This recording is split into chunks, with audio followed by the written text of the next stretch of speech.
This is going to be a different type of video from me. One that isn't necessarily me slapping paint all over a model and making mum and dad jokes. It's going to be far more esoteric, more of a consideration. And it's on the topic of something that I have been thinking about for a while, but never really thought to ask anybody about. What is it about miniature painting, never asked anyone because I can't fucking say it. What is it about miniature painting, scale modelling, or miniature hobbying that we actually like? And when I'm talking about this, I'm not talking about like, what is it about the hobby that you like? It's more, why is it that humans are fascinated by miniatures? I know for many people, hobby enjoyment is fairly straightforward. Reasons like the community or the lore, the models or the relaxation. I, for one, love that it's a hobby where I don't have to look at a screen. But I want to dig deeper than that. What was it that drew you in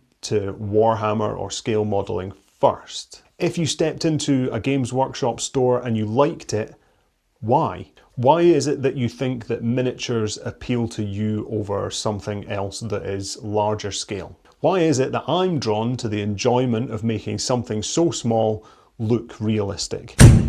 I think the answer to the appeal of miniature lies in a few elements. The first is comprehension, understanding the world around us. Did you ever have a globe as a kid? Did you ever have a doll? Did you ever see a scale model of something at the museum? What about playing with Lego? How about table football? I'm fairly certain we've all come into contact with small things in our lives, whether it's toys or a visit to the museum or your tiny penis, or just looking at and appreciating a figurine somewhere. There are lots of ways that you've probably come across a facsimile of the real world and it has helped you with understanding. Just the ability to see more of an object, to inspect it, or to move it around in a way that you wouldn't with the real thing brings us that new perspective. And for a lot of people, or at least the artistically motivated amongst us, the satisfaction of looking at, are you fucking kidding me? Your car doesn't need to make that sound. And for a lot, and the dog's barking now, great. For a lot of people, or at least the artistically motivated amongst us, the satisfaction of looking at small things becomes a desire to make small things. For me, that was Lego to begin with, but I always loved looking at and playing with model railways. For a long time, I assumed I'd be one of these people with a big model railway set in the attic or the basement. And as much as I like trains, the trains weren't actually the appeal. I was far more interested in the scenery, the way that the rolling hills had been built or the way that the river had been poured from resin to make it look like it was flowing. That was what I was most excited about, the recreation of our world in miniature.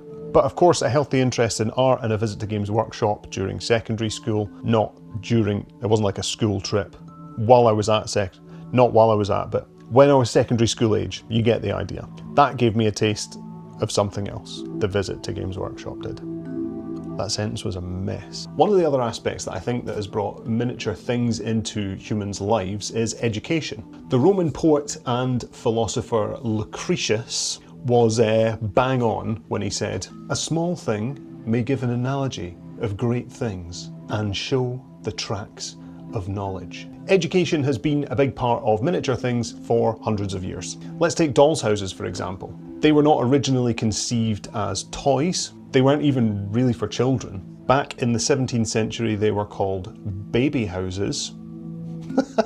They weren't for babies either. They were actually for wealthy women to fill with prized creations. They weren't even actually really meant to be touched. And even when the dolls' houses were designed to be touched and used, they would be miniature kitchens, and it would be to show a young woman how to keep house. Another good example is from the early 20th century, when an expert forensic scientist called Francis Glessner Lee taught crime scene detection skills by meticulously crafting miniaturized crime scenes as doll-scale dioramas. Her story in itself is a fascinating one, so I would encourage you to dig deeper into that. Her models were called Nutshell Studies of Unexplained Death. Nice cheery one for a Saturday afternoon. If we turn our attention towards the more whimsical, and we look at things like miniature Eiffel Towers, we could say that the miniature has become a commemorative item. We made this, we bought this,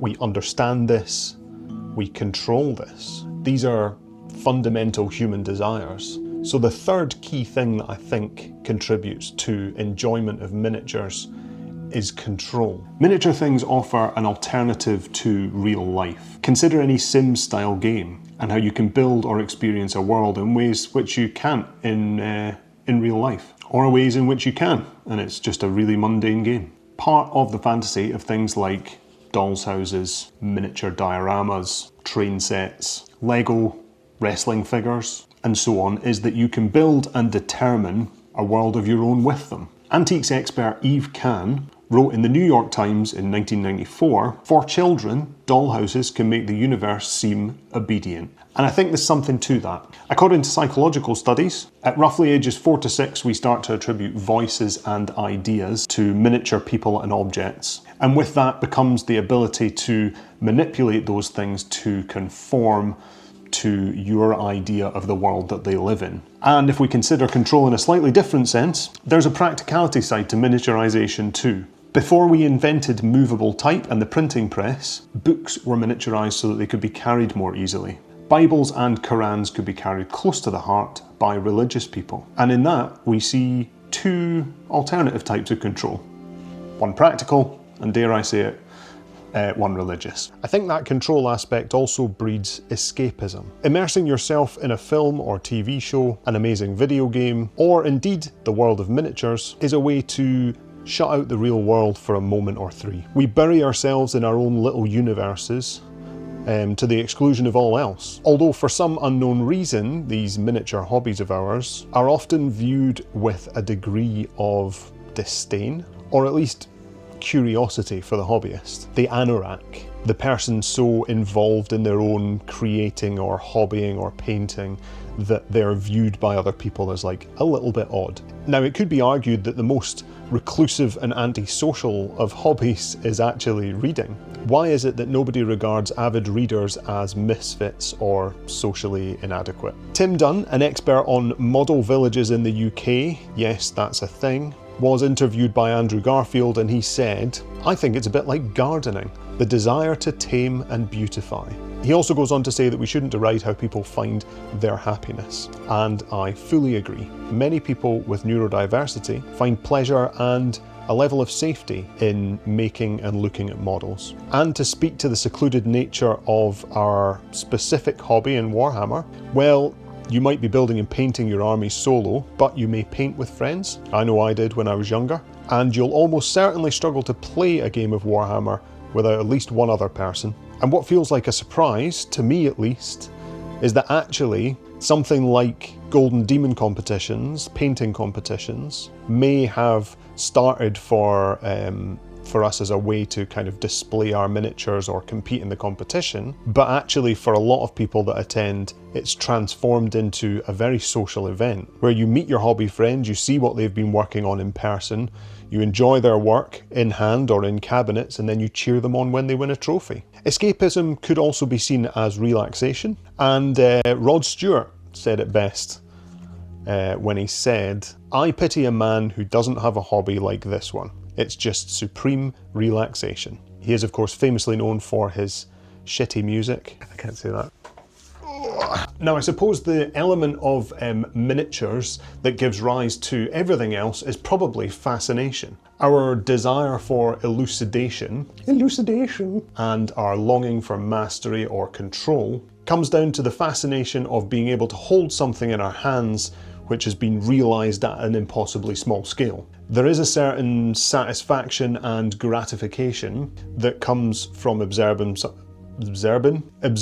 something so small and inherently impressive. As Simon Garfield puts it, miniatures show us how to appreciate, see, learn. No, they didn't say that at all. Miniatures show us how to see, learn, and appreciate more with less. In other words, it's fun to look at small things. More so, it's even fun to look at small things that would be boring in real life. Miniatures encourage the viewer to look really closely at a subject that they may previously have ignored or left unexamined. How many people marvel at the impressive nature of a railway modeller's signal box, for example? What about a scene of a rusted car decomposing in the corner of an abandoned alley?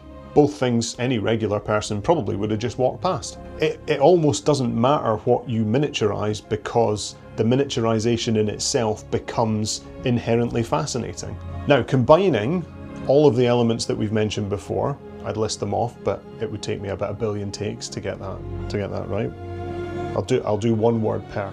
Comprehension, education, control, escapism, and fascination. We could look at the work of H.G. Wells. Both Floor Games and Little Wars were short books that he wrote as guides for children, both young and old, to bring strategy, tactics, and inspiring ideas into the world of play, specifically on the floor.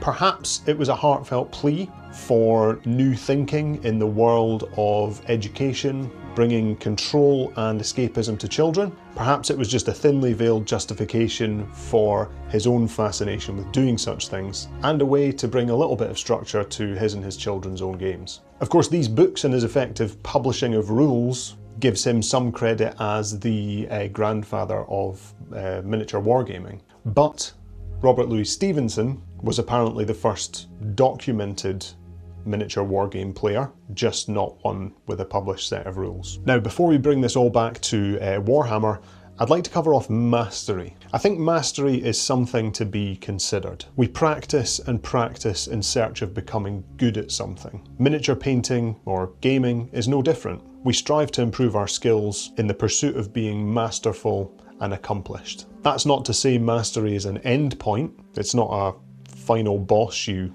kill and complete. Hey, I finished miniature yeah, no, I completed it. I've completed miniature painting. Miniature painting. No, I completed it. Yeah, no, I completed that one. Yeah. It's more like learning an instrument or competing in a sport. You get good, you continue to You get good and you continue to enjoy improvement even at what might be considered expert levels. When Edward Norgate wrote a thesis entitled Miniatura, or the Art of Limning, which is a word used to describe the painting of miniature paintings before it was used to describe painting other small things. He wrote, and this will be a good one, I'm assuming he's British, the practicer of limning, I'm reading this, the practicer of limning should be prisely pure and cleanly in all his doings. I'm sure he meant in all their doings, but we're going with his. At least let your apparel be silk, such as sheddeth less dust or hairs. Wear nothing straight,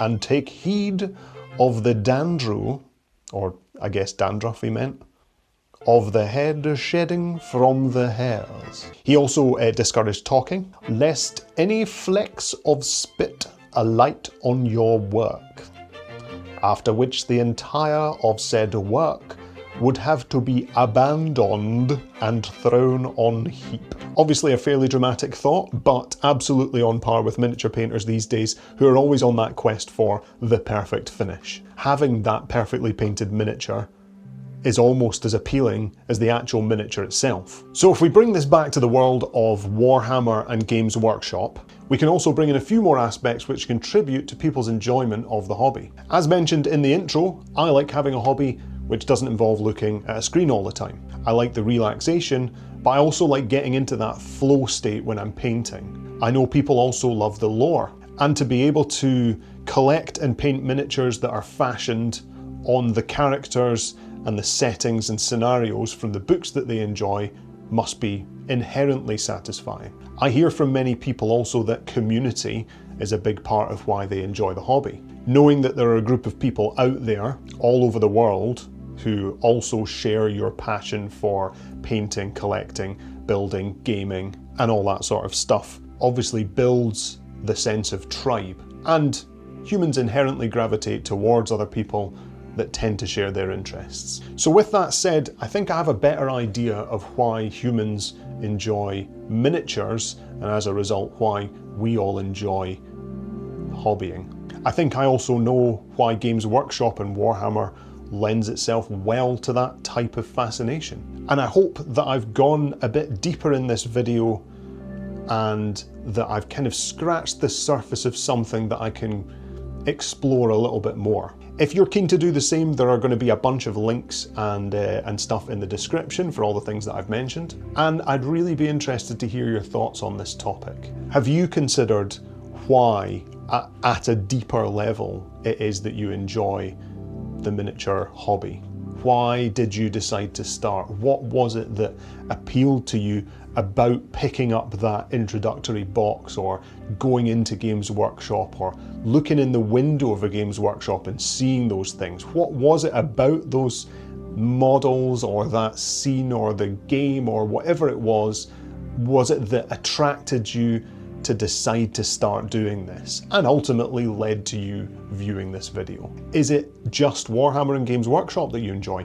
Do you like other miniature based hobbies? I've not even covered off the whole bust painting or the whole scale modelling, the military wargame side of things either. Either way, I'd love to hear. Feel free to bang all that stuff in the comments. Thank you also for watching this far. I realise this isn't like a normal hobby video, certainly from me. And don't worry, normal service will resume shortly. I just kind of had to get this out of my system. I've also had a massive commission on, and that has taken up all the spare time that I've had, which is why it's been like a month since I posted my last video, but that's irrelevant if you're not watching this as soon as it goes out, so yeah, whatever. Anyway, until next time, bye!